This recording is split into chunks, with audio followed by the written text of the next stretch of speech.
Hello, my name's Kristan and I play in the bands FARA and Blazin Fiddles. And I guess this is my take on demystifying digital.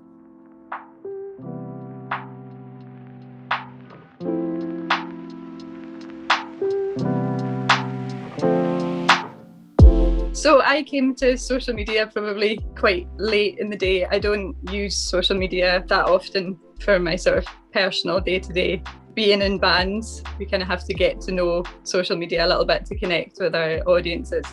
So I was probably the person in my bands who really enjoyed getting the content together for it. So getting videos or getting photos of things that were happening, whether that be when we were on tour or just during gigs or whatever. And so it was a natural transition then for me to be that person to then maybe edit the stuff and then get it online. But it's been a huge learning curve how you actually go about doing that. My experience, whatever that is, has always been in the big three, I guess, which is obviously Facebook, Instagram and Twitter for my band.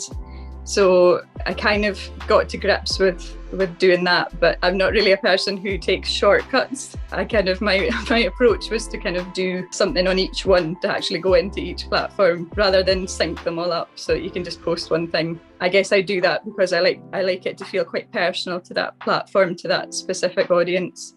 When I see Twitter posts that have the link to Instagram, or when you can share between the two and you have to click on a link to see the content, I find personally that puts me off doing that. So I invested quite a lot of time in doing all three about whatever content I was posting, which I think, although it takes a lot of time, has come in quite handy for us to engage our audience. So things went on that way. I had no idea what I was really doing with social media, but over the past couple of years, and with lockdown coming in and things like that, I've kind of invested a little bit more time figuring out our audiences, who we've got watching our content, I guess who our market is, thinking about it more in the sort of promotional business sense rather than just kind of sharing what you're up to. So I've been looking into demographics, age ranges, things that are all available from these platforms to see, to find out, but that you don't always necessarily go and have a look at. So it all began last year really for my band FARA, when we began a project called the Orkney series, and that meant sharing a video each Friday of just something from Orkney over the course of lockdown. We had been warned that putting a video that was maybe more than 2.5 minutes or even less than that wouldn't get a big audience because there just isn't that engagement for longer videos. So we were a bit sceptical about how it would go. Our videos were about 8 to 10 minutes. So we put the first one up. I had a look at how it went. There was only ever meant to be 2 of them. But gradually we saw our audience grow and grow each week. And we realised that for us, for our band, there was a sort of market for a longer video, a chance to have a cup of tea and sit down and watch a 10-minute video, to break up your Friday night. So we stuck with that, and as the weeks went on, the audience grew and grew for the next couple of months, and we ended up doing 19 episodes on 19 Fridays.